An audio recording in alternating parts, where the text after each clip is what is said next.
Isang magandang at mapagpalang araw po sa inyong lahat, mga minamahal naming tagapakinig. Muli, narito ang inyong lingkod, ang inyong kasama sa bawat paglalakbay ng puso at damdamin.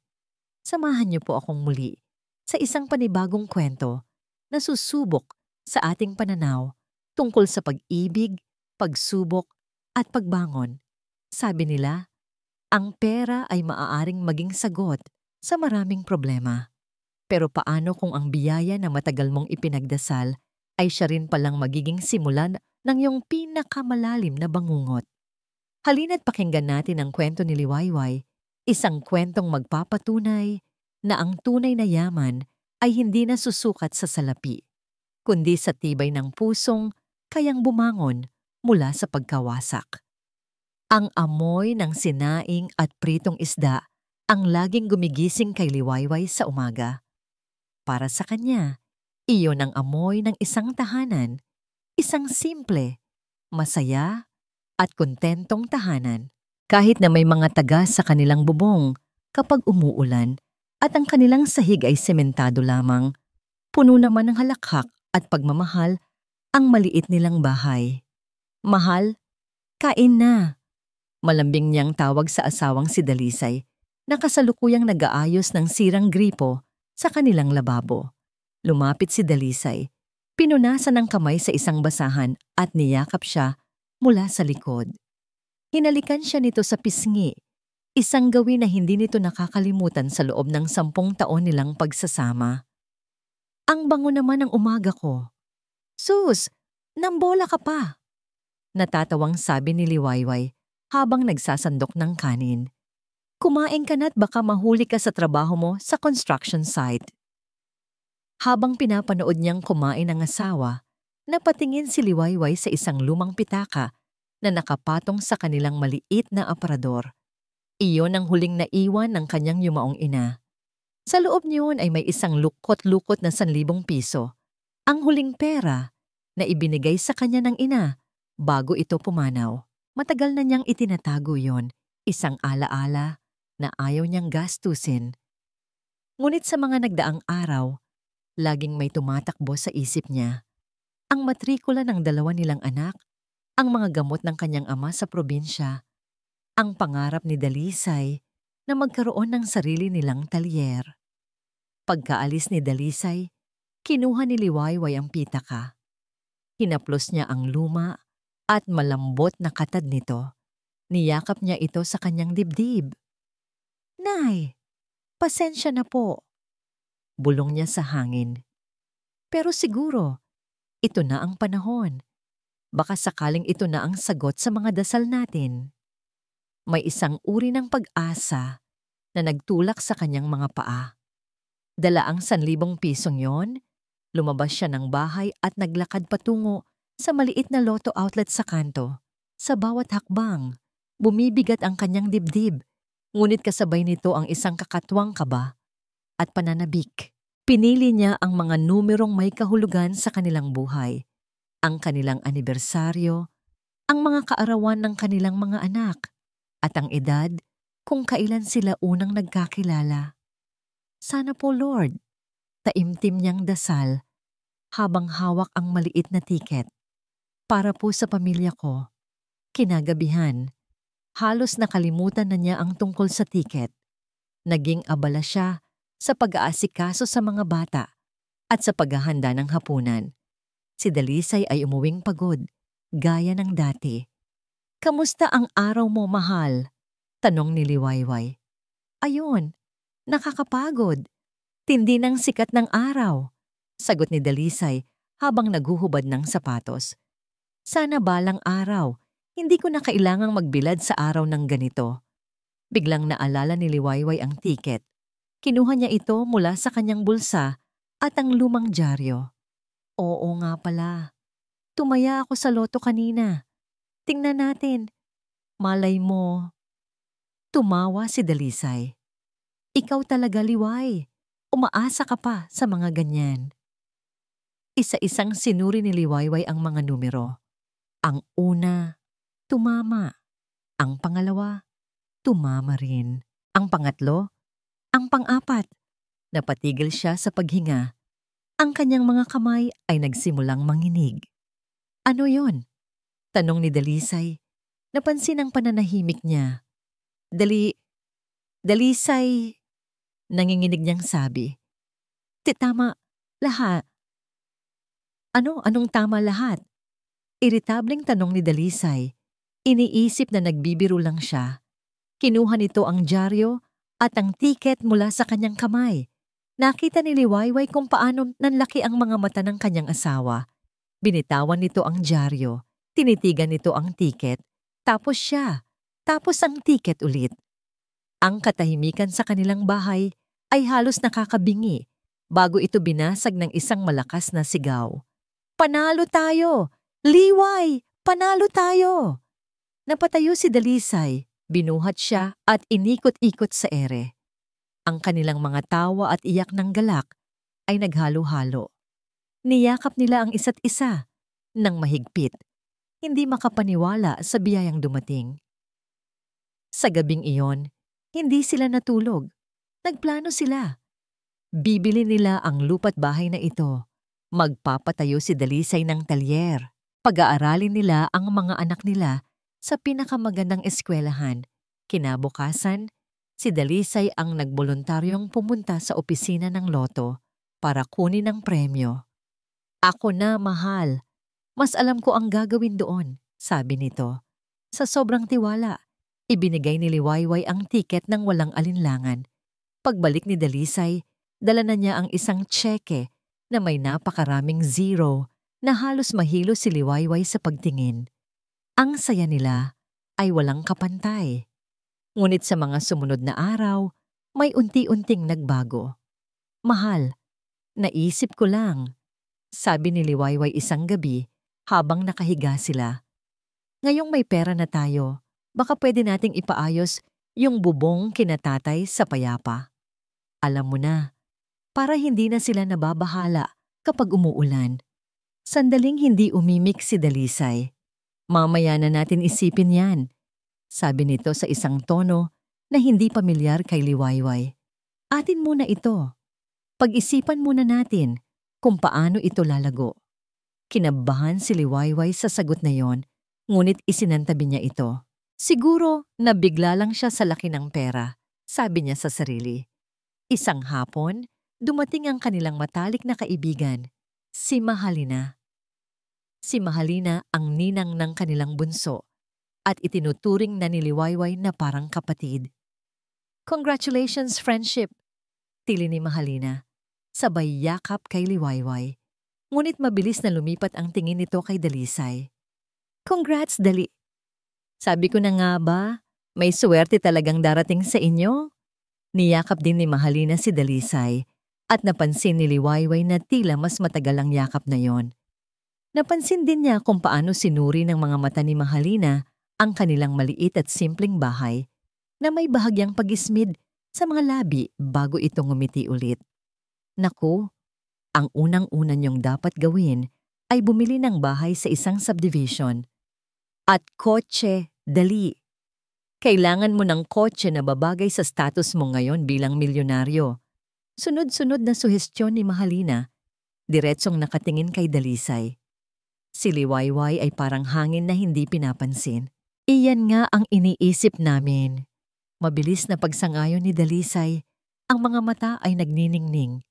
Sa mga sumunod na oras, si Mahalina at Dalisay ang nag-usap tungkol sa mga investment, mga negosyo, at mga bagay na hindi maintindihan ni Liwayway. Pakiramdam niya ay naiwan siya sa isang sulok. Pagkaalis ni Mahalina, sinubukan muli ni Liwayway na buksan ang usapan tungkol sa kanyang mga magulang. Nag-ipon siya ng lakas ng loob. Dali, yung tungkol sa bubong ni na tatay. Humarap sa kanya si Dalisay at sa unang pagkakataon, nakita ni Liwayway ang inis sa mga mata nito. Bumagsak ang balikat nito at bumuntong hininga ito ng malakas, isang tunog na puno ng pagkadismaya. Ano ka ba, Liway? Bubong na naman. Tumaas ang boses nito. Ang init sa tinig nito ay parang sampal sa kanyang mukha. Hindi mo ba naiintindihan?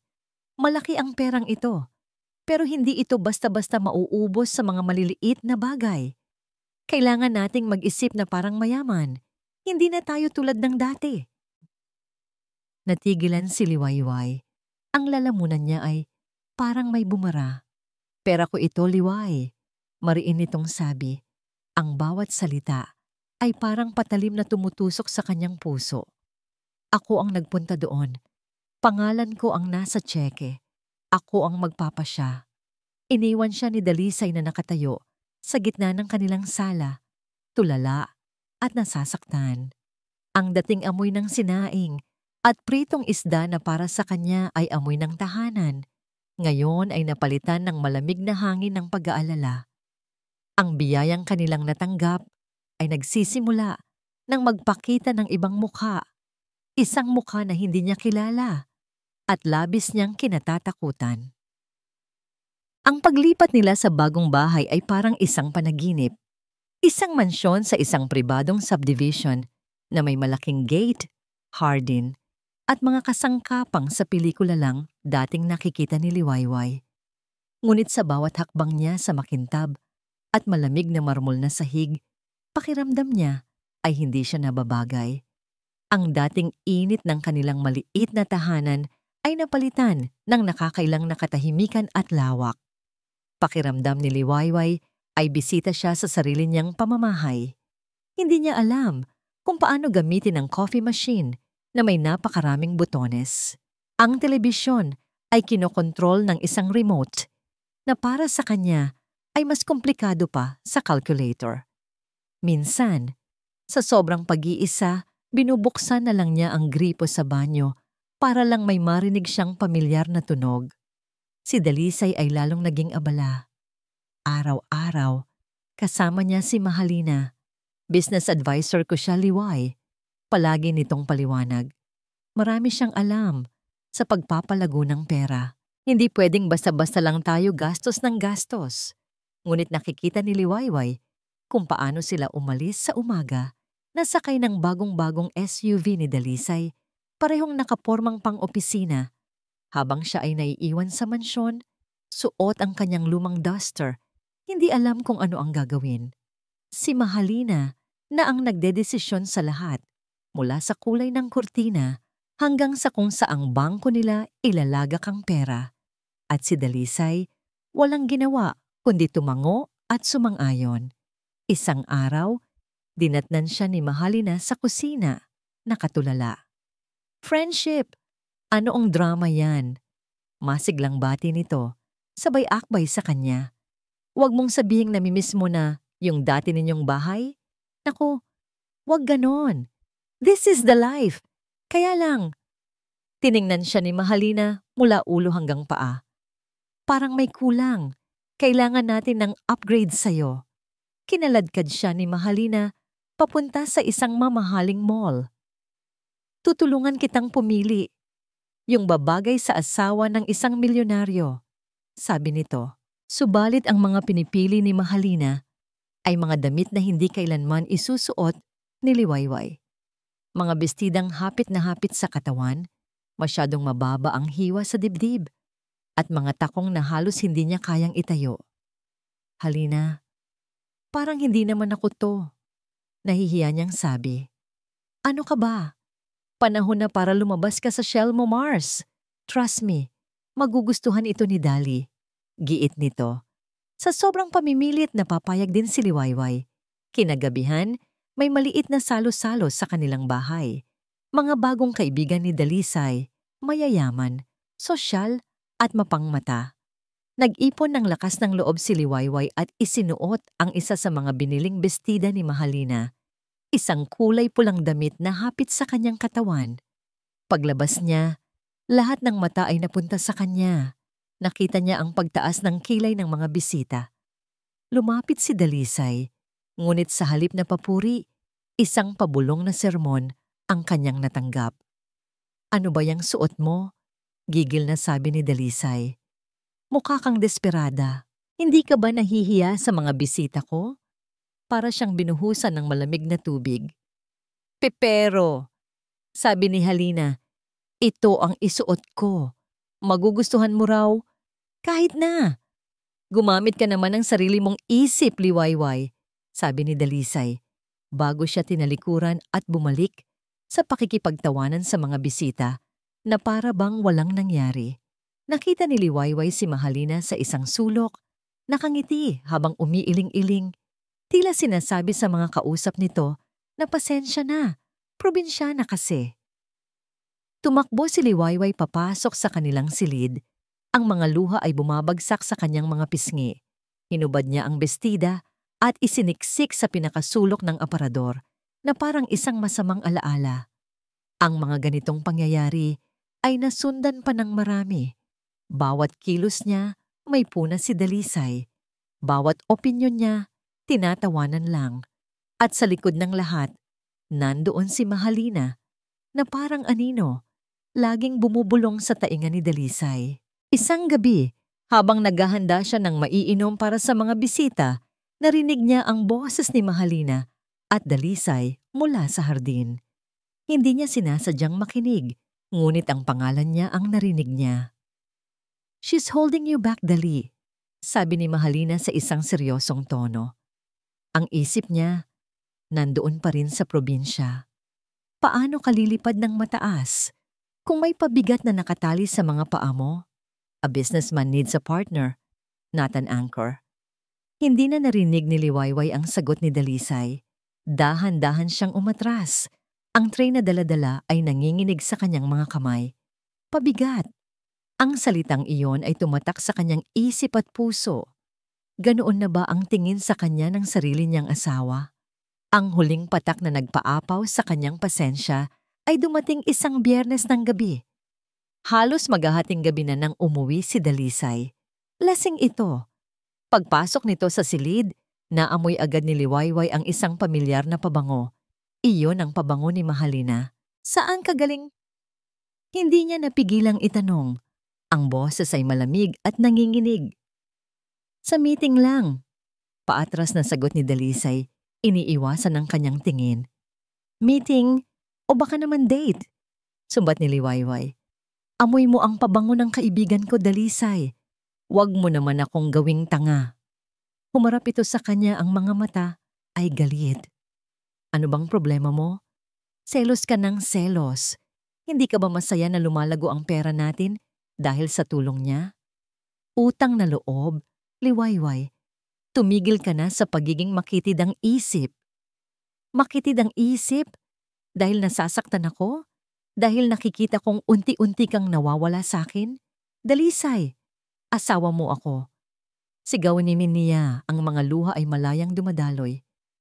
Sa halip na lambingin siya, lumayo si Dalisay at may kinuha sa loob ng briefcase nito, isang folder. Inihagis nito yon sa ibabaw ng kama. "Pagod na ako sa iyo, Liwayway.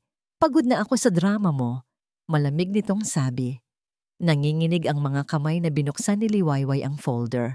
Sa loob, nakita niya ang mga papeles, divorce papers, at sa ilalim, nakapirma na si Dalisay. Ano to?" Halos pabulong niyang tanong. Ang puso niya ay parang pinipiga. "Payo yan ni Mahalina," sabi ni Dalisay. Hindi man lang makatingin sa kanya. "Para to, sa proteksyon ng mga ari-arian natin. Kung sakaling mag-fail ang isang negosyo, hindi madadamay yung isa. Business strategy lang yan. Pumirma ka na." "Business strategy?" Halos hindi makapaniwalang ulit ni Liwayway. Tumingin siya sa mga mata ng lalaking minahal niya. Ang lalaking pinagkatiwalaan niya ng lahat. Ngunit ang nakita niya ay isang estranghero. "Ang pagsira sa pamilya natin, business strategy lang para sa'yo?" Hindi sumagot si Dalisay. Tinalikuran lang siya nito at nahiga sa kama, na parang papel lang na walang halaga ang ipinapapirma nito sa kanya. Naiwan si Liwayway na nakatayo, yakap-yakap ang mga papeles, nasisira sa kanyang buong mundo. Hindi natulog si Liwayway ng gabing iyon. Yakap-yakap niya ang folder na naglalaman ng mga papeles ng kanilang paghihiwalay. Ang mga sulok nito ay basa na sa kanyang mga luha. Bawat pag-ikot ni Dalisay sa kama, na mahimbing na natutulog na parabang walang bigat na dinadala, ay parang isang sundang na lalong bumabaon sa kanyang dibdib. Pinagmasdan niya ang mukha nito sa dilim. Ito pa rin ang mukha ng lalaking pinangakuan niya ng habambuhay, ngunit ang kaluluwa sa likod nito ay matagal nang nawala. Kinaumagahan, sinalubong niya si Dalisay sa paanan ng malawak na hagdanan. Ang mga papeles ay mahigpit pa ring hawak niya. "Hindi ko pipirmahan ito, Dalisay," sabi niya. Ang boses ay pagod, ngunit desidido. "Hindi ako papayag na sirain mo ang pamilya natin nang dahil lang sa pera." Tumigil si Dalisay at tiningnan siya na para bang isa siyang istorbo. "Liwayway, huwag mo nang pahirapan ang sarili mo. Ito ang pinakamabuti para sa negosyo, para sa kinabukasan." "Para sa anong kinabukasan?" Humagulgol siya. "Isang kinabukasan na wala ako? Isang kinabukasan kung saan ang mga anak natin ay magtatanong kung nasaan ang kanilang ina? Pakiusap? Dali, isipin mo ang mga anak natin." Tatalikod na sana ito nang bumukas ang pinto. Pumasok si Mahalina.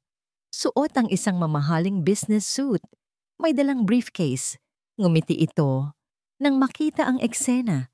Isang ngiti na hindi umabot sa kanyang mga mata. "Oh, good morning!" Masayang bati nito. "Friendship, hindi mo pa rin ba napipirmahan?" "Naku, dali. Sabi ko naman sa'yo, kailangan ng mas mahabang paliwanag sa mga ganitong bagay." Lumapit si Mahalina at tumayo sa tabi ni Dalisay na para bang siya ang tunay na may bahay. Ang posisyon nilang dalawa, magkatabi, matatag, habang siya ay nag-iisa sa ibaba ng hagdanan, ay isang malinaw na larawan ng kanyang pagkatalo. "Halina, pakiusap. Huwag kang makialam dito. Usapang mag-asawa to." Pakiusap ni Liwayway. Tumawa si Mahalina. "Exactly, friendship. Usapang mag-asawa na malapit ng maging ex. Nakikialam ako dahil ayokong masira ang kinabukasan ni Dali dahil sa pagiging sentimental mo. This is business, nothing personal." "Walang personal?" Sigaw ni Liwayway, hindi na napigilan ng galit. "Kinuha mo ang asawa ko. Sinisira mo ang pamilya ko. At sasabihin mong walang personal?" Ang ngiti sa labi ni Mahalina ay nawala. Napalitan ng isang malalamig na ekspresyon. "Wala akong kinuha, Liwayway. Siya ang kusang lumayo sa'yo. Dahil nakita niya kung ano ang kaya kong ibigay. Isang partnership. At ikaw, ano ang kaya mong ibigay? Isang plato ng kanin at ulam? Bawat salita ay lason." Napatingin si Liwayway kay Dalisay, naghahanap ng kahit kaunting pagtatanggol. Ngunit wala. Nanatili itong tahimik, ang muka ay blangko at walang emosyon. Doon niya naintindihan. Tapos na ang lahat. "Mommy! Daddy!" Ang boses ng kanilang mga anak ay umaling-awngaw mula sa itaas. Pababa sila ng hagdan. Ang mga muka ay puno ng saya sa pag-aakalang isang normal na umaga lang ito. Ngunit nang makita nila ang luha sa mga mata ng kanilang ina, natigilan sila. "Mommy, why are you crying?" Tanong ng kanilang panganay. Susugod sana si Liwayway upang yakapin ang mga anak, ngunit mabilis na humarang si Mahalina. "Kids, go back to your room." Utos nito sa isang matigas na boses. "Mag-uusap lang kami ng mommy ninyo." "No! I want mommy!" Umiiyak na sabi ng bunso. Hinawakan ni Mahalina ang mga braso ng dalawang bata at pilit silang kinaladkad pabalik sa itaas. Ang mga iyak at pagtawag nila ng "Mami, mi mami" ay parang mga punyal na sumasaksak sa puso ni Liwayway. Napaluhod siya. Ang lakas ay tuluyan nang nawala. Bumaba si Dalisay. Hawak ang isang pluma. Inilapag niya ito sa ibabaw ng mga papeles. "Pirmahan mo na, Liwayway, para matapos na to." Sa pagkakataong yon, wala nang natirang pag-asa, wala nang laban. Sa gitna ng pag-iyak, kinuha niya ang pluma at pinirmahan ang kanyang hatol. Pagkatapos noon, ang lahat ay naging mabilis at malabo. Inutusan siya ni Dalisay na mag-impake. Dalhin mo lang ang mga dati mong damit, sabi nito. Ang lahat ng gamit dito, ako ang bumili. Umakyat siya sa kanilang silid, na ngayon ay parang silid ng isang estranghero. Binuksan niya ang aparador at kinuha ang kanyang mga lumang bestida at duster. Isinilid niya ang mga iyon sa isang luma at maliit na maleta. Habang nag-iimpake, may inihagis si Dalisay sa sahig, isang maliit na rolyo ng pera. Ano to? Tanong nintan niya. 5,000 para may pamasahe ka pabalik sa probinsya ninyo, sabi ni Dalisay, hindi pa rin tumitingin sa kanya. Iyan ang huling awa ko sa'yo. Ang salitang awa ay bumaon ng malalim, hindi niya pinulot ang pera. Isinara niya ang kanyang maleta at tumayo ng tuwid. Sa huling pagkakataon, hindi ko kailangan ng awa mo, Dalisay, sabi niya. Ang boses ay basag. Ang perang yan, pati na ang lahat ng tinatamasa mo ngayon, galing yan sa pag-asa at dasal ko. Sana, balang araw maalala mo yan. Binitbit niya ang kanyang maleta at naglakad pababa. Bawat hakbang palayo sa silid ng kanyang mga anak ay isang pagtitiis. Pagdating niya sa pinto, hindi niya napigilang lumingon. Umaasa pa rin, sa huling pagkakataon, napipigilan siya nito. Ngunit si Dalisay ay nakatayo lang doon, sa tabi ni Mahalina, na ngayon ay may ngiti na ng tunay na tagumpay sa mga labi. Tuluyan na siyang lumabas. Naglakad siya palayo sa mansyon na itinayo mula sa kanyang mga pangarap. Naglakad siya hanggang sa makarating sa terminal ng bus. Sa buong biyahe, nakatingin lang siya sa bintana, pinapanood ang mga naglalakihang gusali ng syudad na unti-unting lumiliit at nawawala sa kanyang paningin.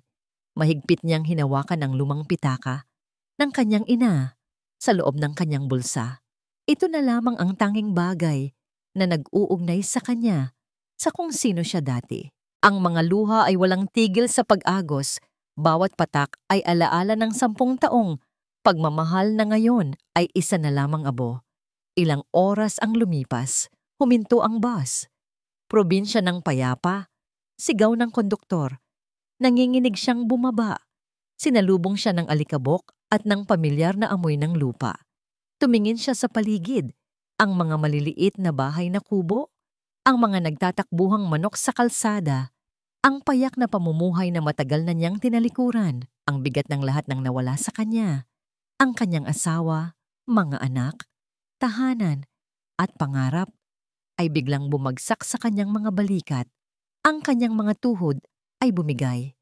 Sa gitna ng maalikabok na kalsada ng bayang kanyang sinilangan, napasubsob si Liwayway sa lupa at doon inilabas ang isang malakas at nakakapanlumong iyak ng pagkawasak at kawalan ng pag-asa. Ang mga unang araw ni Liwayway sa probinsya ng Payapa ay binalot ng katahimikan at lumbay. Tinanggap siya ng isang malayong tiyahin sa maliit nitong dampa, ngunit mas madalas ay nagkukulong lamang siya sa kwarto. Ang bawat sulok ng lumang silid ay tila nangungusap sa kanya ng mga alaala ng isang buhay na simple. Isang buhay na sana ay hindi na niya binalikan sa ganitong paraan. Ang mga gabi, ang pinakamahirap. Sa dilim, kapag tanging ang tunog ng mga kuliglig na lang ang maririnig, doon bumubuhos ang kanyang mga luha. Mahigpit niyang yayakapin ang nag-iisang litrato ng kanyang mga anak na nadampot niya bago siya umalis. Hahaplusin niya ang maliliit na mukha sa larawan. Ang kanyang puso ay pinipiga sa sobrang pangungulila. Paulit-ulit na naglalaro sa kanyang isipan ang tanawin kung paano sila kinaladkad ni Mahalina palayo sa kanya.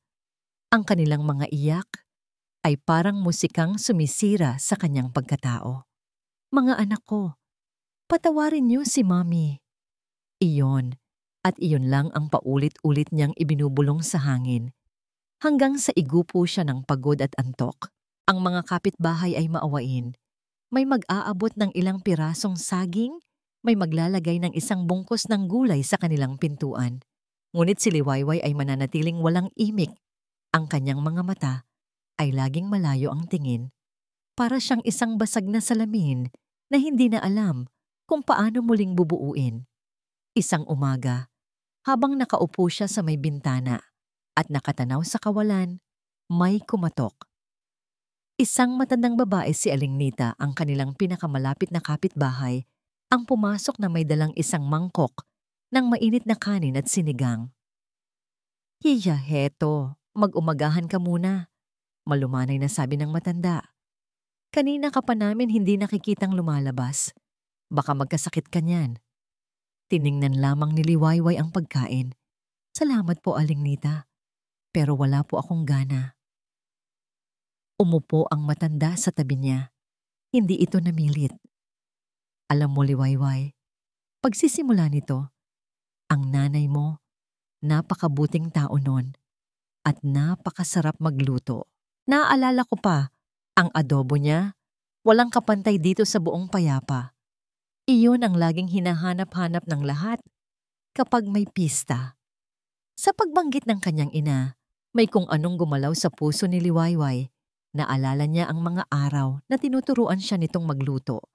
Ang pagtitiyaga nito sa pagturo ng mga tamang sangkap. Ang pagmamahal na inihahalo nito sa bawat putahe. Ang sabi niya sa akin noon, pagpapatuloy ni Aling Nita, ang pagluluto raw ay pananang pagmamahal. Kailangan mong ibigay ang lahat ng puso mo para maging masarap. Inilapit nito ang mangkok kay Liwayway. "Kainin mo na ito, Hija. Isipin mo na lang, ito ang yakap na hindi ko maibigay sa'yo." Nanginginig ang mga kamay na tinanggap ni Liwayway ang mangkok. Sumubo siya. Ang init ng sabaw at ang asimkilig na lasa ng sinigang ay tila gumising sa kanyang natutulog na diwa. Kasabay ng pagpatak ng kanyang luha, ang paglunok niya sa kanin. Hindi lang yon pagkain, iyon ay kabaitan, iyon ay pag-asa. Nang araw na yon, isang desisyon ang nabuo sa kanyang isip. Hindi siya pwedeng maging ganito habang buhay. Kailangan niyang mabuhay para sa kanyang mga anak. Kailangan niyang bumangon. Kinabukasan, kinausap niya si Aling Nita at nanghiram ng kaunting puhunan. Pumunta siya sa palengke. Ang pamilyar na ingay, ang mga sari-saring amoy ng mga paninda, ay nagbigay sa kanya ng kakaibang sigla. Bumili siya ng mga sangkap para sa adobo ng kanyang ina. Sa tulong ng ilang kapitbahay, nagtayo siya ng isang maliit na lamesang kawayan sa tapat ng kanilang bahay. Gamit ang isang lumang kalang de uling at isang kawali, nagsimula siyang magluto. Ang mabangong amoy ng adobong nagmamantika ay unti-unting kumalat sa hangin na tila isang paanyaya. Sa una, iilan lang ang bumibili, ngunit ang bawat isa na makatikim ay bumabalik kinabukasan at may kasama ng iba. Ang sikreto ay wala sa sangkap, kundi na sa puso. Ang bawat hiwa ng karne, ang bawat patak ng toyo at suka ay may kasamang panalangin para sa kanyang mga anak. Isang hapon, isang batang lalaki ang lumapit sa kanya. "Manang, pabili po ng kanin at adobo. 10 piso lang po ang pera ko." Pinuno ni Liwayway ang maliit na mangkok ng bata. Dinagdagan pa niya ng sabaw. Umupo ang bata sa isang tabi at tahimik na kumain. Matapos ang ilang sandali, lumapit itong muli sa kanya. Ang mga mata ay nagniningning. "Manang, ang sarap po," sabi ng bata na may malawak ng ngiti. "Parang luto po ng nanay ko." Ang simpleng papuring iyon mula sa isang batang musmos, ang tuluyang bumasag sa yelo na bumabalot sa puso ni Liwayway. Sa unang pagkakataon, sa loob ng napakatagal na panahon, isang tunay at taos-pusong nangiti ang sumilay sa kanyang mga labi. Ang nangiting iyon ay hindi nangiti ng isang asawang pinagtaksilan, kundi ngiti ng isang ina, ng isang babaeng nagsisimulang muling mahanap ang kanyang halaga.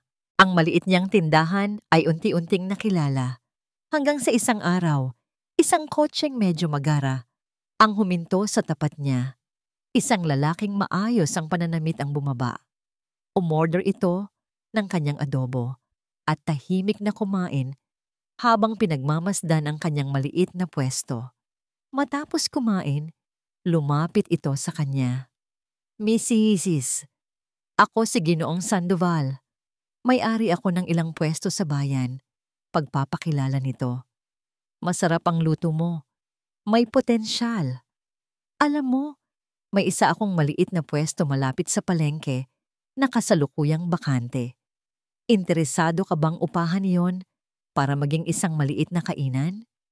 Natigilan si Liwayway. Ang alok ay isang pinto, patungo sa isang mas malaking pangarap. Ngunit kasabay nito ang takot. Isang pwesto? Isang tunay na kainan? Iyon ay isang malaking responsibilidad at mangangailangan ng puhunang wala siya. Tiningnan niya ang kanyang maliit na lamesang kawayan. Pagkatapos ay ang lalaki. Ang pagkakataon ay nasa harapan na niya. Ngunit kasabay nito ang isang malaking panganib. Ang tunog na gumigising kay Dalisay ngayon ay hindi na ang amoy ng sinaing, kundi ang malakas na tugtog mula sa mamahaling sound system na nakakabit sa bawat sulok ng kanilang mansyon. Ang buhay ay isang malaking salo-salo.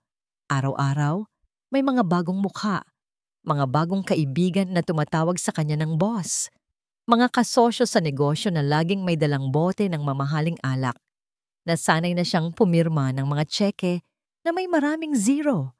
Nasanay na siyang itapon ng pagkain na hindi niya maubos. Nasanay na siyang huwag tumingin sa presyo ng kahit anong bagay na magustuhan niya. Ito ang buhay na pinangarap niya. Ang kislap ng karangyaan ay nakakabulag at sa liwanag nito, sinusubukan niyang huwag aninagin ang mga anino ng nakaraan. Isang hapon, habang sakay sila ni Mahalina sa kanyang bagong SUV, napadaan sila sa isang car dealership. Isang kulay dilaw na sports car ang nakaparada sa harapan, kumikinang sa ilalim ng sikat ng araw. Wow, sabi ni Mahalina. Bagay sa'yo yan, Dali. Pangtunay na big boss, huminto si Dalisay. Sa tingin mo? Oo naman. I-imagine mo, ikaw ang nagmamaneho niyan papunta sa mga business meeting. Instant respect. Hindi na siya nagdalawang isip.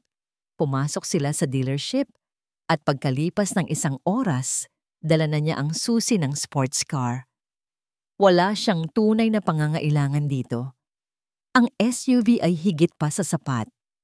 Ngunit ang pakiramdam ng pagbili nito, ang paghanga sa mga mata ng ahente, ang inggit sa mga mukha ng ibang tao, ay isang uri ng adiksyon.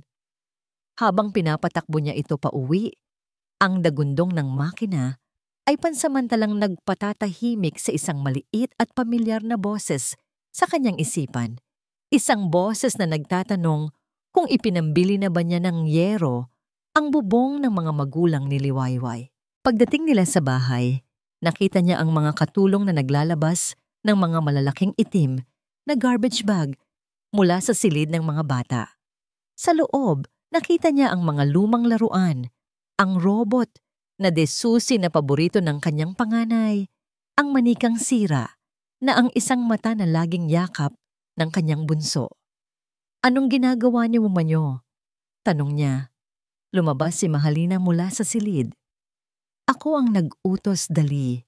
It's time to get rid of these old things. Puno na ng germs yan. I bought them new toys. Yung mga high-tech at educational. May kung anong kumirot sa dibdib ni Dalisay. Naalala niya kung paano pinag-ipunan ni Liwayway ang mga laruang yon mula sa kakarampot na budget nila. Pero, paborito nila yan.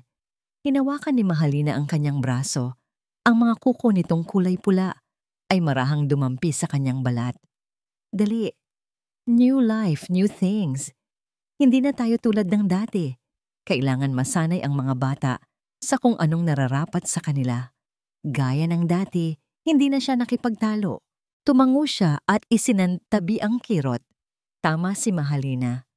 Kailangan nilang kalimutan ang nakaraan. Ngunit ang nakaraan ay may paraan para magpaalala sa pinakamasakit na pagkakataon. Isang gabi, habang naghahapunan sila, biglang umiyak ang kanyang bunsong anak. What's wrong, baby? Malamig na tanong ni Mahalina na pinipilit na tawagin siyang Mommy Halina. I want my other doll, humihikbing sabi ng bata. The one Mommy Liway gave me. Ang pagbanggit sa pangalan ni Liwayway ay parang bombang sumabog sa katahimikan ng kanilang hapagkainan. Nanigas si Dalisay sa kanyang upuan. Tumingin siya kay Mahalina na ang nangiti ay biglang nawala. Kalmado itong tumayo. Hinila nito ang bata mula sa upuan. Didn't I tell you? We don't talk about her here. Sabi nito sa isang malamig, ngunit mahinang boses. You will stand in the corner and face the wall until you learn your lesson. No, I want Mommy Liway. Lalong lumakas ang iyak ng bata. Ako ang mommy mo ngayon. Bahagyang tumaas ang boses ni Mahalina. Nakita ni Dalisay ang takot sa mga mata ng kanyang anak habang kinakaladkad ito ni Mahalina papunta sa sulok. May isang bahagi sa kanya na gustong sumigaw, gustong bawiin ang kanyang anak at sabihing tama ito, na si Liwayway ang tunay nitong ina. Ngunit ang takot niya kay Mahalina, ang takot na baka iwan din siya nito, ay mas nanaig. Nanatili siyang nakaupo, nakayukom ang mga kamao sa ilalim ng lamesa. Pinapanood ang kanyang umiiyak na anak na nakaharap sa pader. Ang konsensya ay parang asidong unti-unting tumutunaw sa kanyang pagkatao, ngunit wala siyang ginawa. Pinili niyang maging bulag at bingi. Kinagabihan, hindi siya mapakali. Ang imahe ng kanyang umiiyak na anak ay hindi maalis sa kanyang isipan. Uminom siya ng alak. Umaasang matatakasan ang nararamdaman.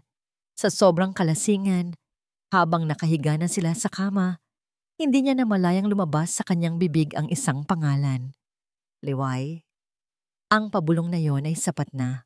Agad na bumangon si Mahalina at sinindihan ang ilaw sa tabi ng kama. Ang mukha nito ay hindi na ang malambing na mukhang nakikita niya araw-araw. Ito ay isang mukha ng galit at paninibugho. Ano ang sabi mo? Malamig na tanong nito. Wala.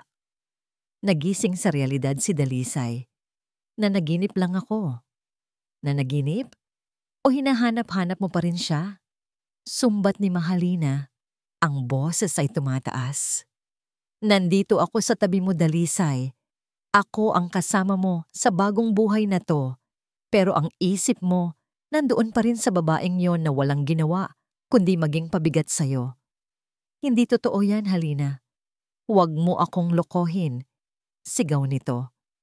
Pagkatapos ng lahat ng ginawa ko para sa'yo, para sa atin, siya pa rin. Baka gusto mong ipaalala ko sa'yo kung gaano kakahirap noon. Ang mga salita ni Mahalina ay tumama. Natakot si Dalisay. Natakot siyang bumalik sa dati. Hinawakan niya ang mga kamay nito. Patawarin mo ako, mahal. Ikaw ang mahal ko. Ikaw lang. Tumahan si Mahalina, ngunit ang mga mata nito ay nanatiling matalim. Patunayan mo, sabi nito. Meron akong ipapakilalang investor bukas. Malaking pera ang kailangan, pero triple lang babalik. Kung talagang ako ang pinagkakatiwalaan mo, ibibigay mo sa akin ang puhunan ng walang maraming tanong. Iyon ang simula. Ang bawat pagdududa ni Dalisay ay sinusuklian ni Mahalina ng isang hamon sa kanyang pagtitiwala. At sa bawat pagkakataon, bumibigay si Dalisay. Pumipirma siya sa mga dokumentong hindi niya binabasa. Nag-aaproba ng mga fund transfer na hindi niya nauunawaan.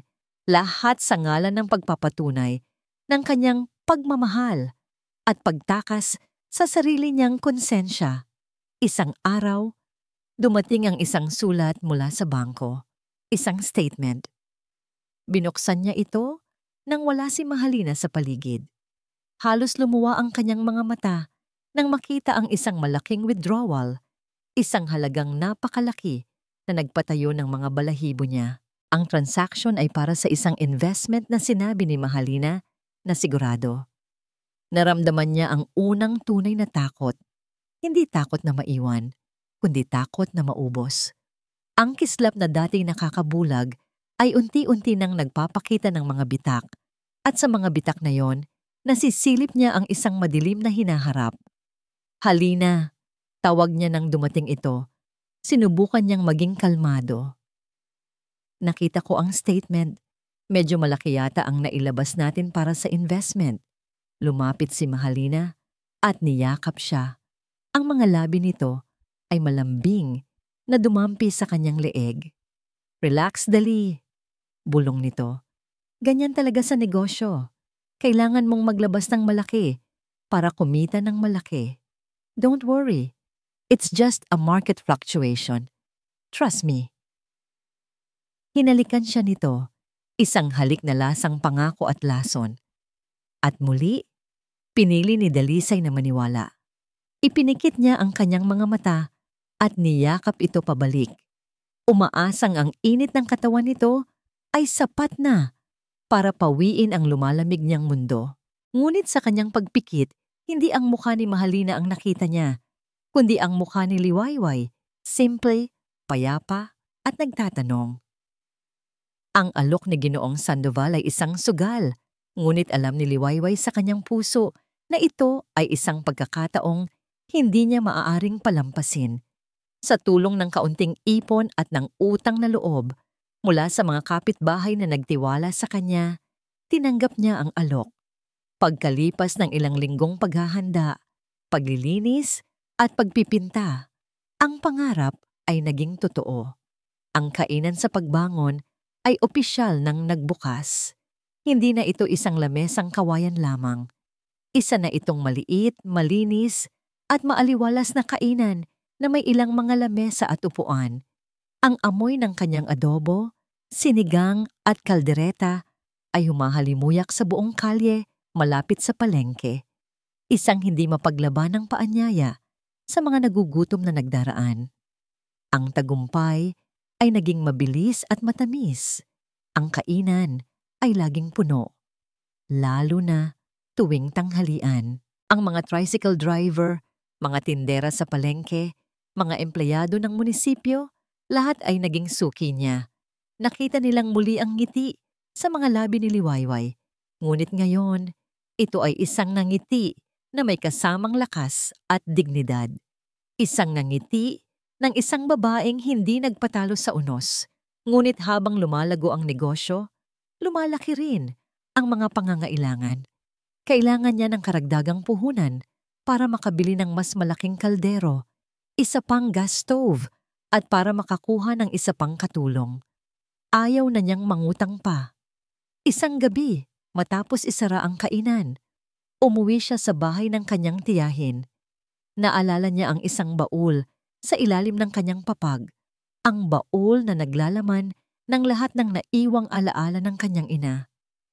Baka sakaling may itinago si nanay doon na pwede kong maisanla, naisip niya, kahit na masakit itong gawin.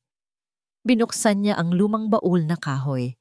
Ang amoy ng nakaraang panahon ay sumalubong sa kanya. Sa loob, nakita niya ang mga pamilyar na bagay. Ang luma nilang album ng mga litrato, ang rosaryo ng kanyang ina, ang kanyang mga lumang bestida noong dalaga pa ito. Hinaplos niya ang bawat isa. Ang puso niya ay napuno ng matamis na pait ng alaala. Sa ilalim ng mga damit, nakita niya ang hinahanap niya.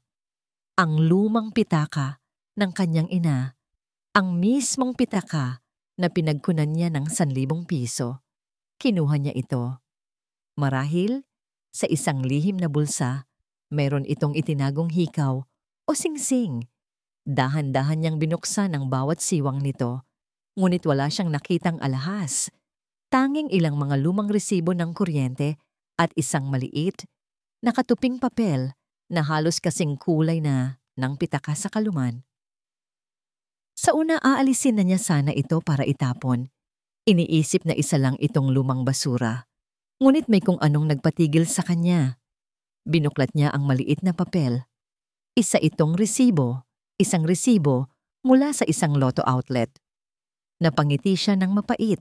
Ito siguro ang resibo ng isa sa mga pagtaya ng kanyang ina noon na hindi pinalad. Itatapon na niya sana ito nang biglang may nahagip ang kanyang mga mata.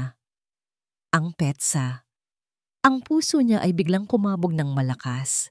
Ang petsa sa resibo, iyon ang araw bago nila nalaman na nanalo sila.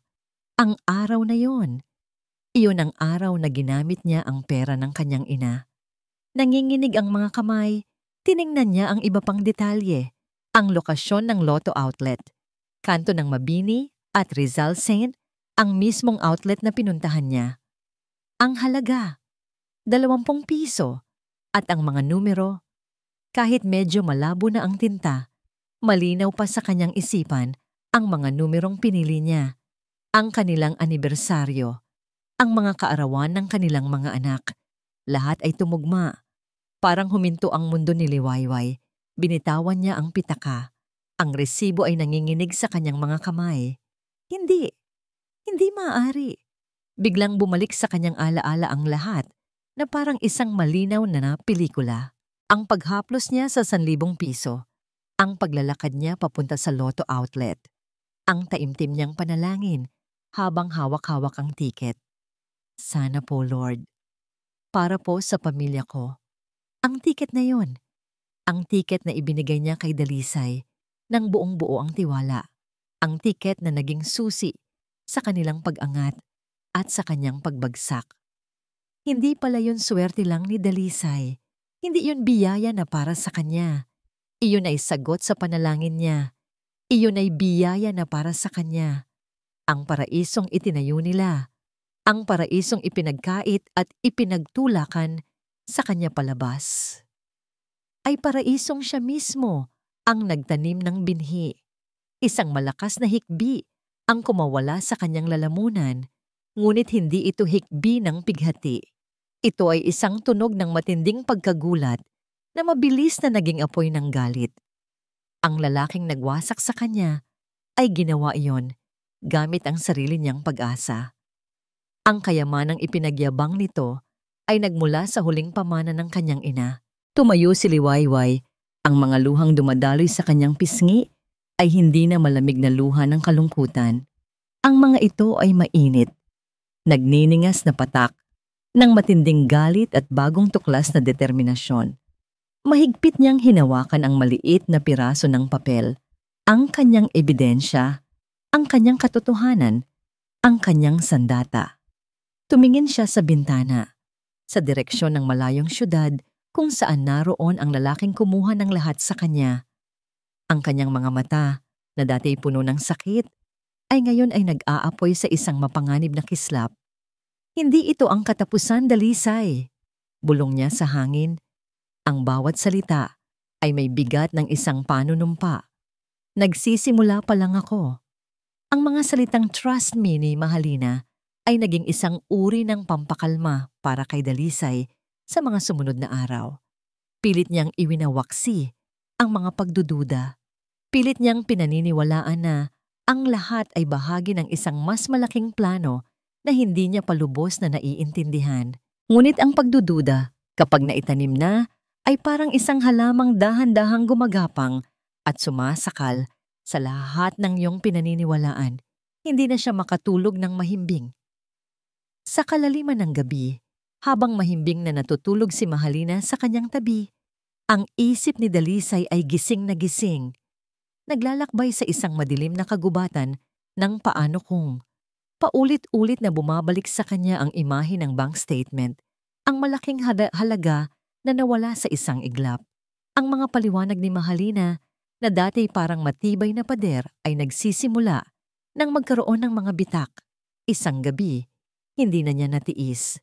Dahan-dahan siyang bumangon mula sa kama.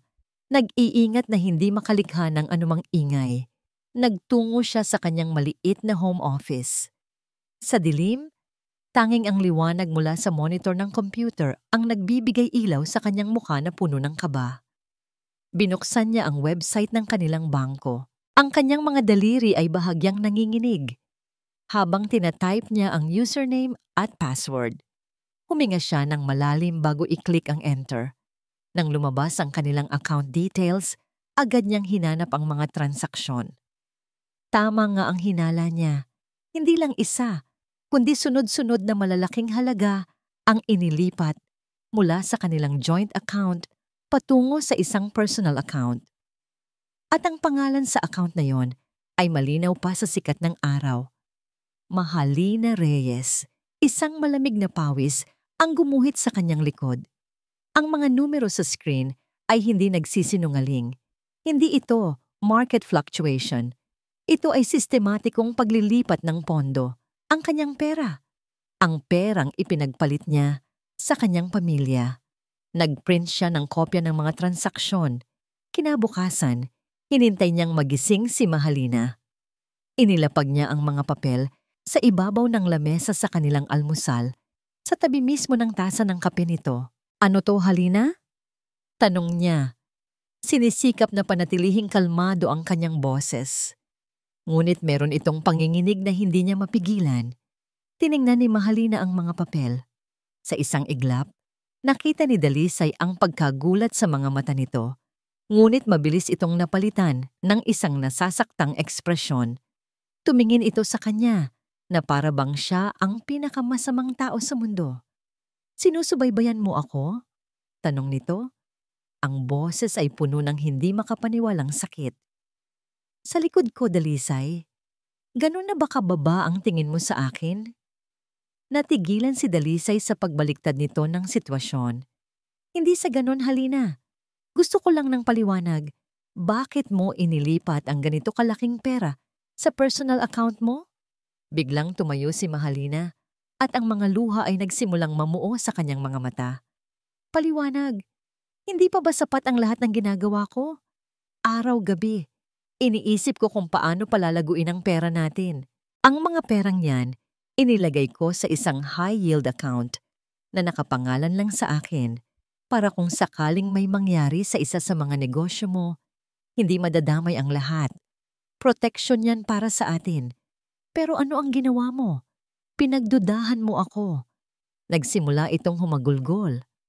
Pagkatapos kong iwan ang lahat para sa'yo, pagkatapos kong tiisin na maging kabit sa mata ng iba, ito ang igaganti mo sa akin? Ang pagdudahan ang bawat galaw ko?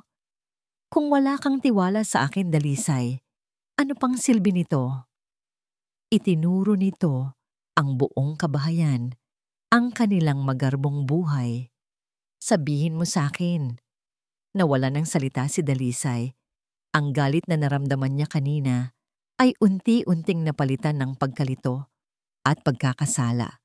Ang mga luha ni Mahalina, ang nasasaktan nitong boses, lahat ay tila totoo. Siya ba ang nagkamali? Siya ba ang naging paranoid? Lumapit siya rito at niyakap ito. Shh! Tama na. Patawarin mo ako. Yumakap ito pabalik ng mahigpit. Akala ko ba partner tayo dito? Bulong nito sa kanyang dibdib. Bakit kailangan mong maglihim sa akin? Hindi na mauulit, sabi ni Dalisay. Patawad na. Nag-aalala lang ako. Ako nang bahala sa lahat, sabi nito. Hinahaplos ang kanyang likod. Just trust me, Dali. Please. Muli naniwala siya. O mas tamang sabihin, pinili niyang maniwala. Ngunit ng hapong iyon, habang mag-isa siyang nagmamaneho, ang mga numero mula sa bank statement ay muling sumayaw sa kanyang isipan. Ang paliwanag ni Mahalina ay maganda, ngunit may isang bahagi sa kanyang utak na nagsasabing masyado itong perpekto.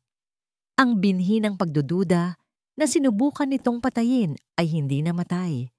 Sa halip, ito ay nag-ugat ng mas malalim. Sa isang biglaang desisyon, iniliko niya ang sasakyan at kinuha ang kanyang telepono. Hinanap niya ang numero ng dati niyang abogado, isang matandang lalaki na tumulong sa kanya sa mga papeles ng lupa noon. Attorney, sabi niya nang sumagot ito. Si Dalisay Mendoza ito. May itatanong lang sana akong mabilis. Oh, Dalisay, napatawag ka. Sagot ng abogado. Ano yon? Attorney, yung mga papeles na pinirmahan ko nitong mga nakaraang buwan. Yung mga para sa paglilipat ng assets, standard procedure lang ba yon para sa business protection? Tanong niya. Ang puso ay kumakabog. Narinig niya ang pagbuntong hininga ng abogado sa kabilang linya. Dalisay, akala ko ba naiintindihan mo ang lahat ng pinirmahan mo? Ipinaliwanag sa iyo ng abogada ni Miss Reyes ang lahat. I-refresh niyo lang po ang memorya ko, attorney. Nagkaroon ng sandaling katahimikan. Base sa mga dokumentong dumaan sa akin, Dalisay, mabagal na sabi ng abogado, ang bahay at lupa na tinitirhan ninyo, ang 2 sasakyan at ang karamihan sa inyong mga business investment accounts ay legal at opisyal nang nakapangalan kay Miss Mahalina Reyes. Nabitawan ni Dalisay ang telepono. Nahulog ito sa sahig ng kotse. Hindi niya narinig ang patuloy na pagsasalita ng abogado. Ang tanging naririnig niya ay ang malakas na dagundong ng kanyang puso at ang mga salitang umuulit-ulit sa kanyang isipan, legal at opisyal, nang nakapangalan sa kanya. Ang biyahe ni Dalisay pabalik sa mansyon ay isang malabong panaginip. Ang mga salita ng abogado ay umuulit-ulit sa kanyang isipan na parang sirang plaka, legal at opisyal nang nakapangalan kay Miss Mahalina Reyes. Ang bawat salita ay isang pako na ibinabaon sa kanyang kabaong. Ang magarbong sports car na minamaneho niya ay hindi na parang isang simbolo ng tagumpay, kundi isang gintong kadena na siya mismo ang nagkabit sa kanyang leeg. Pagliko niya sa kanto ng kanilang subdivision, mayroon nang bumara sa kanyang lalamunan. Sa tapat ng kanilang malaking gate, may nakaparadang 2 itim na sasakyan at isang malaking truck. Ilang mga lalaking nakauniporme ang naglalakad-lakad, may hawak na mga clipboard, at sa mismong gate na dati may pangalan niyang nakaukit, may idinidikit silang isang malaking anunsyo na kulay puti at pula. Foreclosed. Huminto ang kotse sa gitna ng kalsada. Nanigas ang kanyang mga kamay sa manibela. Hindi siya makahinga. Ang lahat ng dugo sa kanyang katawan ay tila umakyat sa kanyang ulo. Bumaba siya ng sasakyan. Ang kanyang mga binti ay parang halayang nanginginig. Anong ibig sabihin nito? Tanong niya sa isang gwardiya. Sir, utos po ito ng bangko. Magalang ngunit matigas na sagot nito. Lahat po ng ari-arian sa property na ito ay under bank repossession na. Hindi niya pinansin ang mga ito. Tuloy-tuloy siyang pumasok sa loob ng bahay. Ang pinto ay nakabukas. Sa loob, ang kanyang magarbong sala ay nagmistulang bodega. Ang mga mamahaling gamit, ang sofa, ang telebisyon, ang mga painting ay tinatakpan ng puting kumot. Ang mga katulong ay umiiyak sa isang sulok. At sa gitna ng lahat ng ito, nakatayo si Mahalina. Kalmado, nakapamaywang, na para bang nanonood lamang ng isang palabas. Halina! Sigaw ni Dalisay. Ang boses ay basag. Anong nangyayari? Ipaliwanag mo sa akin. Tumingin ito sa kanya. At sa unang pagkakataon, wala na ang pagkukunwaring lambing sa mga mata nito. Ang naroon ay purong panunuya. Hindi pa ba malinaw, Dali? Tapos na ang laro. Talo ka na. Anong laro? Anong talo? Ang pera natin, ang mga ari-arian. Pera mo, pagtatama nito. Na ngayon ay pera ko na. Hinawakan niya ito sa braso. Hindi maaari. Paano? Bakit?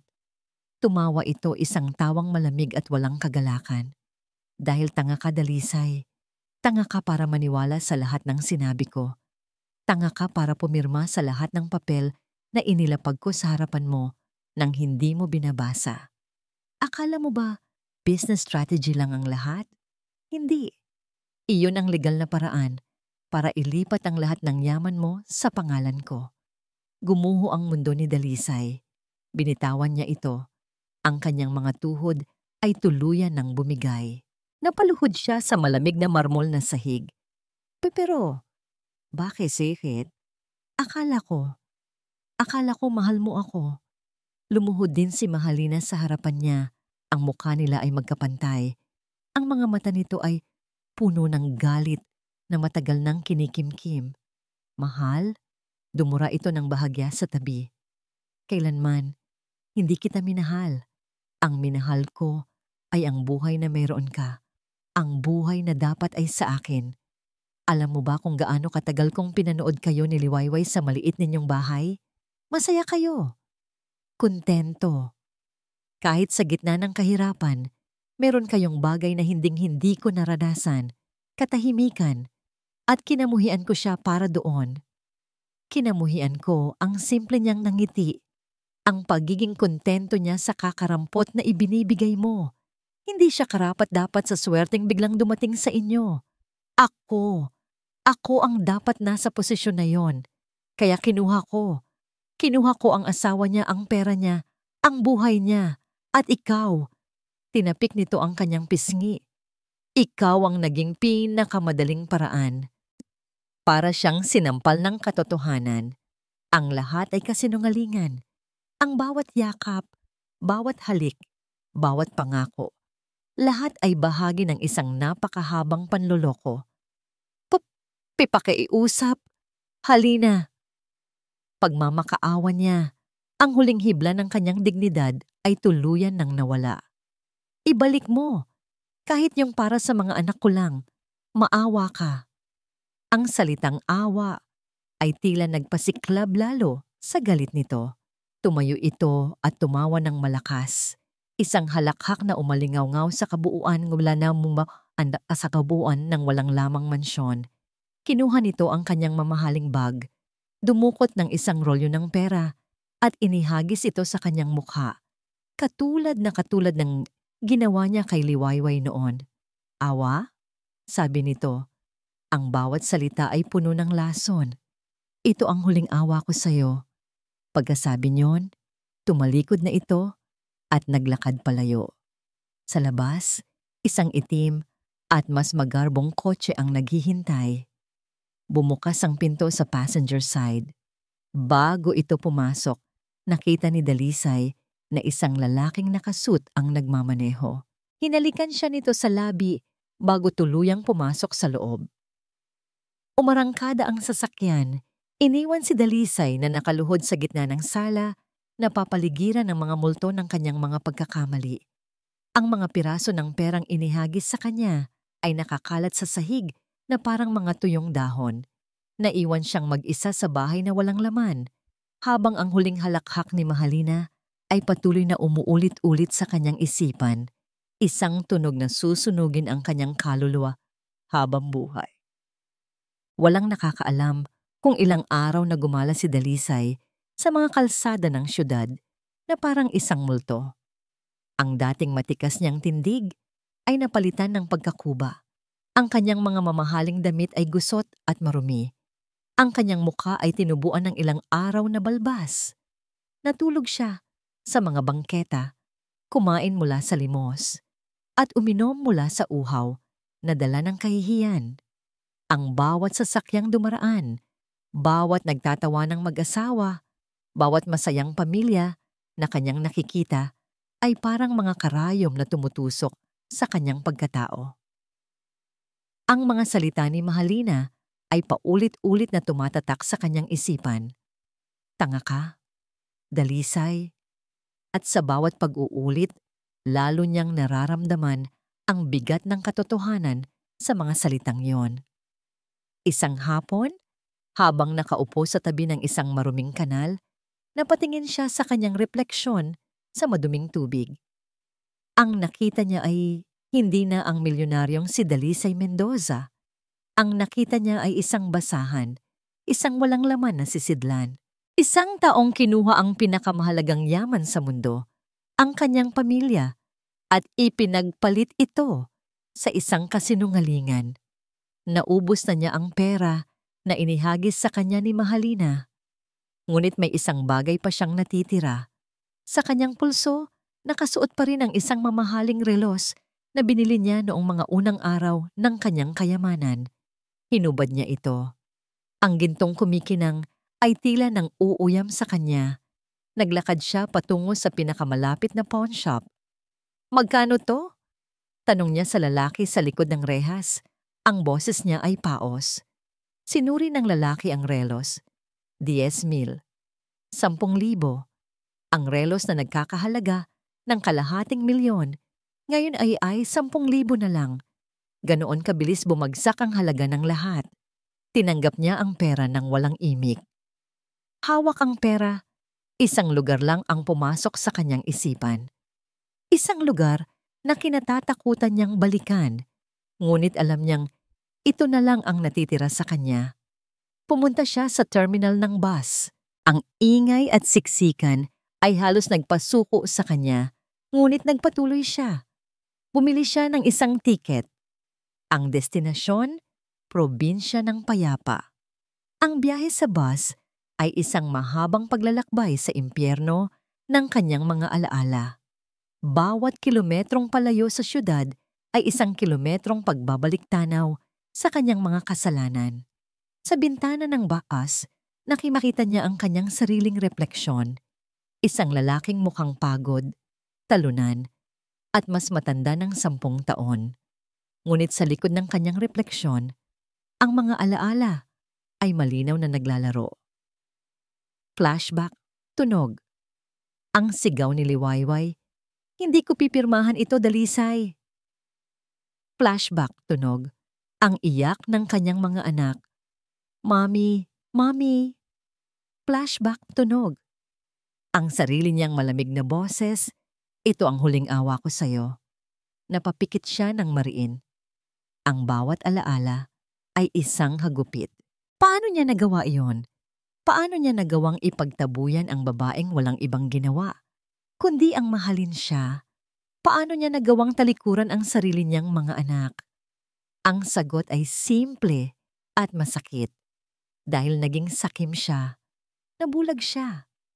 At ngayon, inaanin niya ang bunga ng kanyang katangahan. Nang huminto ang bus, ang pamilyar na sigaw ng konduktor, "Payapa!" Probinsya ng Payapa ay parang isang hatol na gumising sa kanya.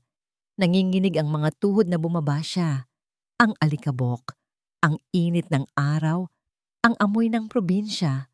Lahat ay pareho. Siya ang nagbago. Naglakad siya. Hindi alam kung saan pupunta. Hanggang sa matanaw niya, mula sa malayo ang sentro ng bayan, mayroong mas maraming tao kaysa sa dati niyang naaalala. At sa gitna ng lahat, may isang gusaling namumukod tangi. Bago ito, malinis, at may malaking karatula sa harapan. Kainan sa pagbangon. Huminto siya.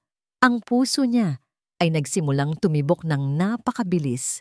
Mula sa kinatatayuan niya, natatanaw niya ang loob. Puno ito ng mga taong masayang kumakain at nagtatawanan. Ang mga empleyado ay abala sa pag-aasikaso. At doon, malapit sa cashier, nakita niya siya. Si Liwayway. Nakatayo ito, nakikipag-usap sa isang customer. Ang kanyang buhok ay nakapusod ng maayos. Ang kanyang suot ay simple, ngunit malinis. Ngunit hindi iyon ang nakapagpatigil sa paghinga ni Dalisay. Ito ay ang itsura sa kanyang mukha. Mayroon itong nangiti, isang nangiting kalmado, puno ng kumpiyansa at payapa. Hindi ito ang asawang umiiyak na ipinagtabuyan niya. Ito ay ibang babae, isang babaeng buo kahit wala siya. Habang nakatitig siya, na para bang isang magnanakaw sa dilim, biglang lumingon si Liwayway sa kanyang direksyon. Siguro ay naramdaman nito ang kanyang mga mata. O marahil ay nagkataon lang. Ngunit sa isang sandaling iyon, ang kanilang mga mata ay nagtagpo. Nakita ni Dalisay ang pagbabago sa mukha nito. Ang nangiti ay dahan-dahang nawala. Ang kumpiyansa ay napalitan ng pagkagulat. At sa likod ng pagkagulat na yon, mayroong isang emosyon na hindi niya mabasa, hindi galit, hindi awa, kundi isang bagay na mas malalim at mas komplikado. Nais niyang tumakbo. Nais niyang magtago. Ngunit ang kanyang mga paa ay tila nakapako sa lupa, hawak ng tingin ng babaeng winasak niya, na ngayon ay nakatayo sa gitna ng isang paraisong siya mismo ang nagtayo mula sa mga abo na iniwan niya. Para kay Liwayway, Ang sandaling iyon ay parang isang eksena mula sa isang pelikulang biglang huminto. Ang ingay ng kainan, ang kalansing ng mga kubyertos, ang tawanan ng mga customer, lahat ay naglaho. Ang tanging nakikita niya ay ang lalaking nakatayo sa kabilang kalsada. Isang anino mula sa nakaraang buhay na hindi niya inaasahang muling masisilayan, lalo na sa ganitong anyo. Si Dalisay, ngunit hindi ito ang Dalisay na kanyang nakilala. Hindi ang simpleng construction worker na kanyang minahal at lalong hindi ang aroganteng milyonaryo na nagwasak sa kanya. Ang lalaking nasa harapan niya ngayon ay isang estranghero, payat, marumi, at may mga matang naglalaman ng lahat ng sakit at pagsisisi sa buong mundo. Bumalik sa kanya ang lahat. Ang sakit, ang pagtataksil, ang mga gabing walang tulog. Ngunit kasabay nito, isang damdamin ang lumitaw na hindi niya inaasahan. Awa, isang uri ng malalim at nakapanlulumong awa. Bumalik siya sa katinoan nang tapikin siya ng customer na kausap niya. Okay ka lang, Liway? Tumango siya, pilit ng ngumiti. Pasensya na po. May nakita lang po ako. Sa kabilang banda, si Dalisay ay nakikipaglaban sa sarili. Isang bahagi niya ang gustong tumalikod at tumakbo palayo. Palayo sa mapanuring tingin ni Liwayway, palayo sa kahihiyan. Ngunit isa pang bahagi, ang bahaging pagod na sa pagtakbo, ang nagtulak sa kanyang mga paa na gumalaw. Dahan-dahan, tinawid niya ang kalsada. Bawat hakbang ay parang may bigat na 1,000 libra. Habang papalapit siya, napansin siya ng mga tao sa labas ng kainan. Ang mga bulungan ay nagsimula. Hindi ba't yan ang asawa ni Liwayway? Siya nga ang sabi ay yumaman sa Maynila? Anong nangyari dyan? Bakit ganyan ang itsura? Ang bawat bulong ay isang sampal. Ngunit hindi siya huminto. Nagpatuloy siya hanggang sa makarating sa mismong pintuan ng kainan sa pagbangon. Huminto siya doon, hindi makapasok. Paano siya papasok sa isang lugar na simbolo ng lakas ng babaeng kanyang winasak? Lumabas si Liwayway mula sa likod ng counter. Ang mga customer sa loob ay natahimik. Lahat ng mata ay nasa kanila. Hinarap niya si Dalisay. Ang kanyang mukha ay kalmado. Ngunit ang kanyang mga kamay na nakatago sa likod ng kanyang apron ay magkadaop ng mahigpit. Dalisay, sabi niya. Ang pagbigkas niya sa pangalan nito ay hindi na malambing, hindi rin galit. Ito ay payak. Isang pagkilala sa isang taong dati niyang kilala. Hindi makapagsalita si Dalisay. Tiningnan niya ang mukha nito. Ang mukha na dati hinahalikan niya tuwing umaga. Ang mukha na nilununod niya sa luha. Ang mga salitang inihanda niya, ang mga paliwanag, ang mga pagsisisi, lahat ay naglaho. Sa halip, ang kanyang mga tuhod ang nagsalita para sa kanya. Dahan-dahan siyang lumuhod sa maalikabok na lupa sa harapan ni Liwayway, sa harapan ng lahat ng tao. Yumuko siya. Ang kanyang noo ay halos sumayad na sa lupa. At doon, bumigay na siya.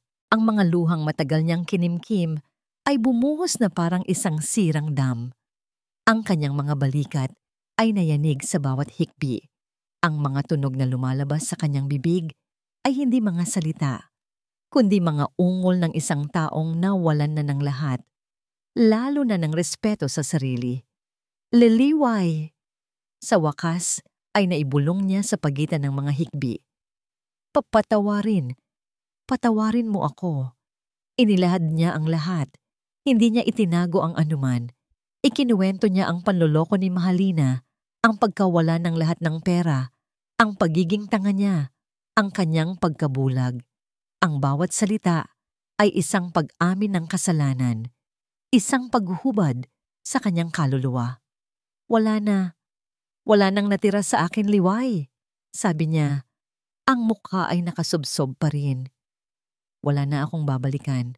Wala na akong mukhang ihaharap kahit kanino. Si Liwayway ay nanatiling nakatayo, tahimik na nakikinig. Hindi siya gumalaw. Hindi siya nagsalita. Pinakinggan niya ang bawat salita.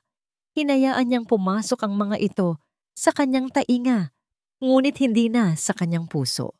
Ang pusong yon ay may peklat na at natuto na itong magtayo ng sarili nitong pader. Nang matapos si Dalisay at tanging ang kanyang mga hikbi na lang ang naririnig, dahan-dahang pumasok si Liwayway sa loob. Ang mga tao ay nag-akala na tatalikuran na niya ito. Ngunit bumalik siya, may dalang isang baso ng tubig. Inilapag niya ito sa sahig, sa tabi ng nakaluhod na si Dalisay. Isang simpleng gesture. Hindi ito pagpapatawad. Hindi ito pagtanggap. Ito ay isang simpleng pagkilala sa isang taong nauuhaw. Ang ginawa niyang iyon ang lalong nagpaiyak kay Dalisay. Ang simpleng kabaitan na yon, matapos ang lahat ng kanyang ginawa, ay mas masakit pa sa kahit anong sampal o sigaw. Dahan-dahan niyang inangat ang kanyang mukha. Ang mga mata ay namumugto at puno ng luha. Tumingin siya nang diretso sa mga mata ni Liwayway, ang mga mata na minsan niyang sinamba. "Liway?" tanong niya sa isang basag at desperadong boses. Ang tanong na siyang huling pag-asa ng kanyang wasak na kaluluwa. "Mapapatawad mo pa ba ako?" Isang mahabang katahimikan ang namagitan sa kanila. Ang hangin ay tila huminto sa pag-ihip. Ang mga bulungan ay tumigil. Ang buong mundo ng payapa ay tila naghihintay sa sagot na bibitawan ng babaeng minsang naging abo. At ngayon ay nakatayo na, parang isang nagliliyab na apoy. Ang tanong ni Dalisay ay nanatiling nakabitin sa hangin, mabigat at puno ng desperasyon. Tiningnan siya ni Liwayway at sa mga sandaling iyon, hindi na ang asawa niyang nagtaksil ang kanyang nakita, kundi isang taong nalunod sa sarili nitong pagkakamali, humihingi ng salbabida. Sa kanyang isipan, isang mabilis na paglalakbay ang naganap. Bumalik ang lahat ng sakit, ang bawat luhang pumatak, ang bawat gabing niyakap niya ang sarili dahil sa lamig ng pangungulila. Ang galit na minsan ay nag-apoy sa kanyang dibdib nang matuklasan niya ang katotohanan sa resibo. Lahat ng iyon ay muling dumaan sa kanya. Ngunit ang mga damdaming iyon ay hindi na kasing init ng dati. Para na lamang silang mga baga na unti-unti nang namamatay. Sa loob ng maraming buwan, sa bawat kaning kanyang isinaing at sa bawat gulay na kanyang hiniwa, dahan-dahan niyang pinoproseso ang sakit. Ang kainan sa pagbangon ay hindi lang naging kanyang negosyo. Ito ang naging kanyang santuwaryo.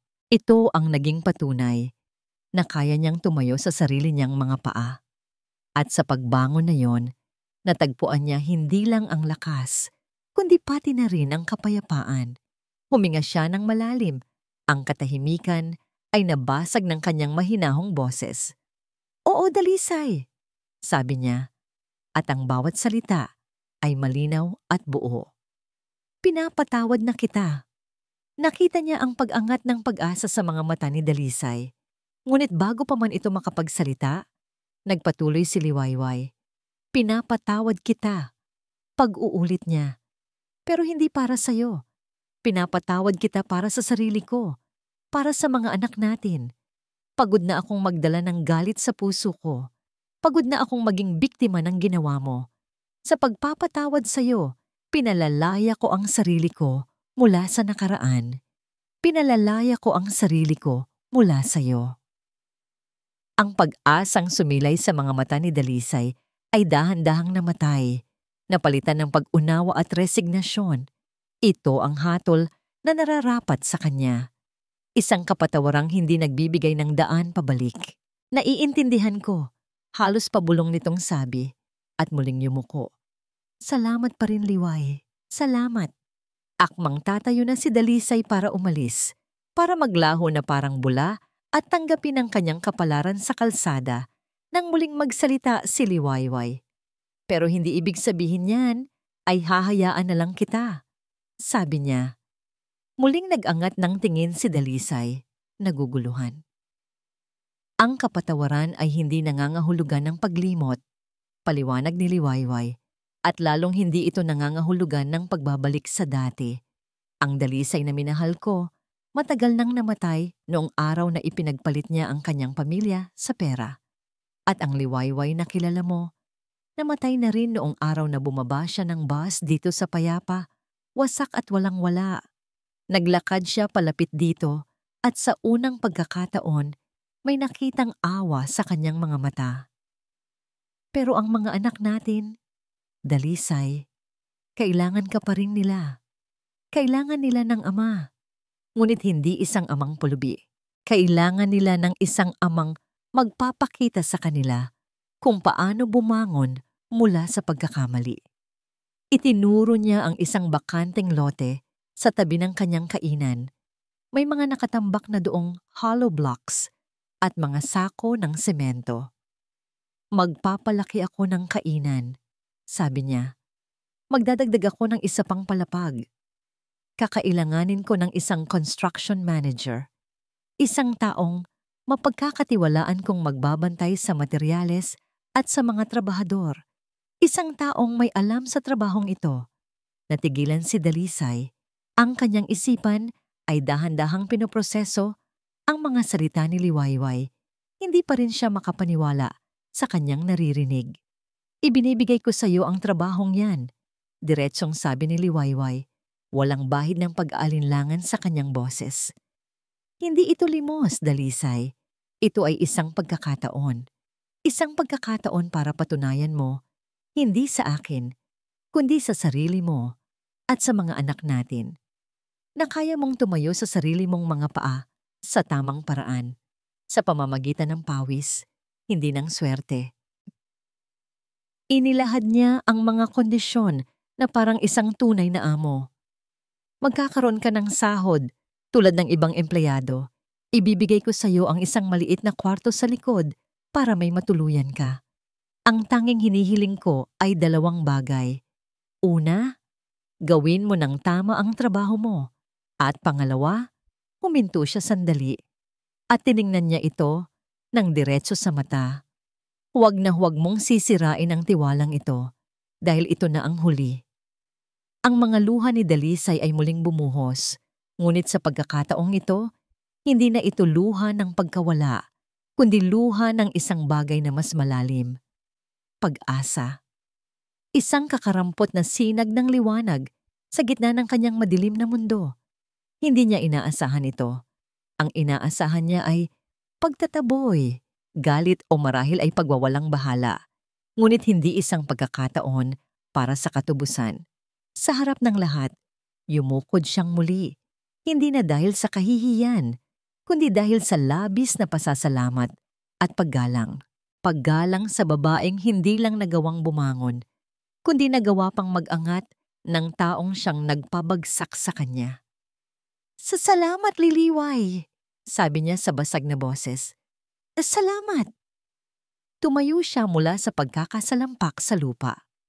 Ang kanyang mga binti ay nanginginig pa rin, ngunit sa pagkakataong ito, mayroon ng bagong lakas. Ang kanyang mga balikat ay dahan-dahang umunat. Ang kahihiyan sa kanyang muka ay napalitan ng isang bagong determinasyon. Tumingin siya kay Liwayway, hindi na bilang isang asawa, kundi bilang kanyang bagong simula.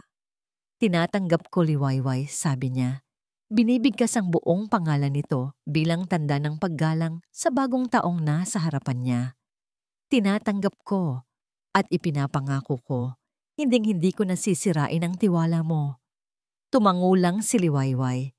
Pagkatapos ay tumalikod na ito at pumasok sa loob ng kainan na para bang isang normal na araw lang ng trabaho ang naganap. Naiwan si Dalisay sa labas. Tiningnan niya ang kanyang maruruming kamay. Ang mga kamay na dati sanay sa paghawak ng martilyo at pako. Na naging sanay sa pagpirma ng mga tseke at ngayon ay muling babalik sa paggawa. Isang mahabang, mahirap na daan ang nasa harapan niya. Alam niyang hindi nito mabubura ang nakaraan. Alam niyang hindi nito maibabalik ang pamilyang kanyang winasak.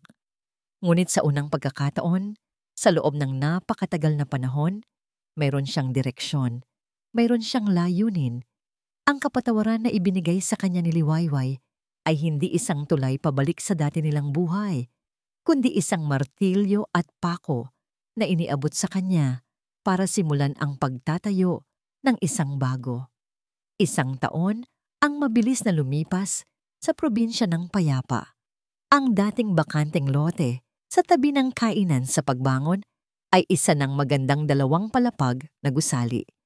Ang kainan sa ibaba ay mas malawak na ngayon, laging puno ng masasayang customer. Ang ikalawang palapag naman ay isang simpleng tahanan, isang tahanan para kay Liwayway at sa kanyang mga anak na sa wakas ay nabawi niya sa pamamagitan ng legal na paraan matapos mapatunayang inabandona na sila ng kanilang ama. Si Liwayway Santos na minsang dumating sa Payapa na wasak at luhaan ay isa ng kilalang negosyante sa kanilang bayan. Hindi na lang siya si Liway na asawa ni Dalisay, kundi si Ma'am Liway, ang babaeng nagpatunay na kayang bumangon mula sa anumang pagsubok. Ang kanyang nangiti ay hindi napilit. Ito ay totoo. Nagmumula sa isang pusong payapa at kontento. Si Dalisay naman ay tumupad sa kanyang pangako. Mula sa unang araw na hinawakan niya ang martilyo, ibinuhos niya ang lahat ng kanyang lakas at pagsisisi sa pagtatayo ng gusali. Ang dating malambot niyang mga kamay ay muling nagkakalyo. Ang kanyang balat ay muling ininda, ang tindi ng sikat ng araw. Ang arogansya sa kanyang mga mata ay napalitan ng kapakumbabaan. Sa ilalim ng kanyang pamamahala, natapos ang gusali nang mas mabilis sa inaasahan at hindi lumagpas sa badyet. Ngayon, siya na ang namamahala sa maintenance at logistics ng kainan. Isang trabahong ginagampanan niya ng may dignidad at tahimik na pasasalamat. Siya ay hindi na boss, kundi simpleng mangdali sa lahat. Ang relasyon nila ni Liwayway ay isang relasyon ng paggalang. Walang pagbabalik sa romantikong nakaraan. Si Liwayway ang amo, siya ang empleyado. Ngunit sa mga hindi sinasadyang pagkakataon, sa mga simpleng pag-uusap tungkol sa negosyo, mayroong isang hindi masambit na pag-unawa, isang tahimik na pagkilala sa mahabang paglalakbay na kanilang pinagdaanan. Ang pinakamalaking pagbabago ay ang relasyon ni Dalisay sa kanyang mga anak. Tuwing hapon, pagkatapos ng trabaho, umuupo siya sa isang bangko sa labas ng kainan. Hinihintay ang paglabas ng mga bata mula sa kanilang tahanan sa itaas. Sa una, mayroon pang ilangan at takot. Ngunit unti-unti, sa pamamagitan ng kanyang tiyaga, ang mga pader ay gumuho. Isang hapon, nasira ang gulong ng bisikleta ng kanyang panganay. Lumapit ito sa kanya ng nag-aalangan. Itay, tawag nito. Isang salitang matagal nang hindi naririnig ni Dalisay. Sira po. Kinuha ni Dalisay ang bisikleta. Gamit ang kanyang mga lumang kasangkapan, matiyaga niya itong inayos. Hindi sila nag-usap ng marami, ngunit sa simpleng akto na iyon, ang pag-aayos sa isang bagay na nasira, isang koneksyon ang muling nabuo. Nang matapos, ngumiti ang bata. Salamat, Itay. Ang simpleng pasasalamat na yon ay mas matamis pa sa kahit anong papuri na natanggap niya noong siya ay mayaman. Iyon ang tunay na yaman. Sa isang maaliwalas na hapon ng Sabado, abala ang lahat sa kainan. Mula sa bintana ng kanyang tahanan sa itaas, pinanood ni Liwayway ang isang eksena sa ibaba. Si Dalisay ay nakaupo sa damuhan, tinuturuan ng kanilang bunsong anak kung paano magpalipad ng isang maliit na saranggola. Ang hangin ay malakas at ang saranggola ay hirap umangat. Mas mataas pa, Itay, sigaw ng bata. Sige, sige, hawakan mo ng mahigpit, natatawang sagot ni Dalisay. Magkasama nilang pinatakbo ang saranggola hanggang sa wakas ay sumayaw ito sa himpapawid, isang makulay na tuldok sa asul na kalangitan. Ang halakhak ng kanyang mga anak, na sinabayan ng nangiti sa mukha ni Dalisay, isang nangiting pagod ngunit totoo, ay isang perpektong larawan. Hindi ito ang pamilyang pinangarap niya noon. Hindi ito ang perpektong tahanan na may kumpletong mag-asawa sa ilalim ng isang bubong. Ang kanilang pamilya ay nasira, nabasag, at marahil ay hindi na kailanman mabubuong muli tulad ng dati. Ngunit habang pinapanood niya sila, napagtanto ni Liwayway na ang pagiging buo ay hindi nangangahulugan ng pagiging perpekto. Ang pagiging buo ay ang pagtanggap sa mga basag na piraso at pag-aaral kung paano mabuhay ng may kapayapaan sa kabila ng mga ito.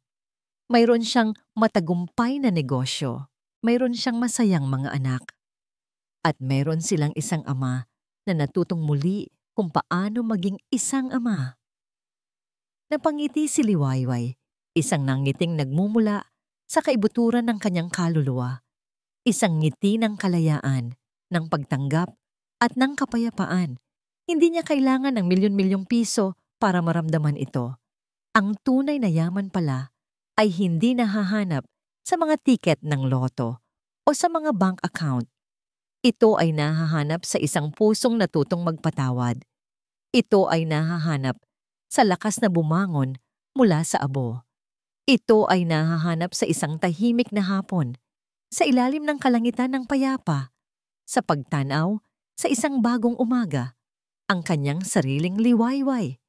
At dito po nagtatapos ang makulay na kwento ni Liwayway at Dalisay. Mula sa kaibuturan ng aking puso, isang taos-pusong pasasalamat sa inyong paglalakbay kasama namin sa bawat kabanata. Ang pagsama ninyo sa amin, sa bawat pighati, sa bawat pagbangon, at sa bawat munting tagumpay, ang siyang nagbibigay buhay at kulay sa aming pagsasalaysay. Ang pagsulat sa kwento ni Liwayway ay isang paglalakbay din para sa akin. Isang paalala na sa bawat pagsubok, gaano man ito kadilim, ay laging mayroong pagsikat ng araw. Isang bagong Liwayway. Naway ang kanyang istorya ay mag-iwan sa atin ng aral tungkol sa tunay na kahulugan ng lakas, sa kapangyarihan ng pagpapatawad na nagpapalaya, hindi lang sa pinatatawad, kundi lalo't higit sa nagpapatawad, at sa pag-asang laging naririyan, naghihintay na ating muling matagpuan sa gitna ng mga abo ng ating kahapon. Ang inyong mga saloobin at komento ay mahalaga. Nais naming marinig kung paano kayo naantig ng kwentong ito. Ano ang pinakapaborito ninyong eksena? Anong aral ang pinakanatatandaan ninyo? Ang inyong boses ay nagsisilbing inspirasyon at gabay sa mga susunod pang kwentong aming ibabahagi. Muli, maraming salamat po.